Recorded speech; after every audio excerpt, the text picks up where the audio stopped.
Operation లేకుండా మోకాళ్ళు మరియు నడుము నొప్పులకు అత్యాధునిక చికిత్స డాక్టర్ భావన హర్వాని గారి ఆధ్వర్యంలో ఆర్ఎఫ్ఏ మరియు ప్లాస్మా పద్ధతిలో చిన్న ఇంజెక్షన్ తో పరిష్కారం. Hospitals road number 12 Banjara hills. Hanuman Jayanti సందర్భంగా భద్రాచలం భక్తజన సంద్రమైంది. పవిత్ర గోదావరి నది తీరం శ్రీ సీతారామచంద్రస్వామి ఆలయం వేలాది హనుమాన్ మాలధారులతో పోటెత్తింది. వివిధ ప్రాంతాల నుంచి తరలివచ్చిన భక్తుల రామనామ స్మరణల నడుమ ఆలయ పరిసర ప్రాంతాలు మారుమోగుతున్నాయి. 41 రోజుల పాటు భక్తి శ్రద్ధలతో కఠిన దీక్ష నిర్వహించిన భక్తులు పవిత్ర గోదావరిలో పుణ్య స్నానాలు ఆచరించి మాల విరమణలు చేస్తున్నారు. భక్తుల రద్దీతో క్యూ లైన్లు పూర్తిగా నిండిపోయాయి.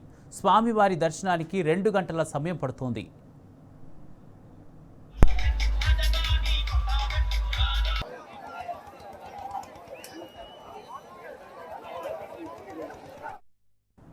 భారీగా కదిలి వచ్చిన భక్తులకు అధికారులు తాగునీరు, మజ్జిగ, అన్నప్రసాదాన్ని అందిస్తున్నారు. లడ్డూ ప్రసాదాలకు ప్రత్యేక కౌంటర్లు ఏర్పాటు చేశారు.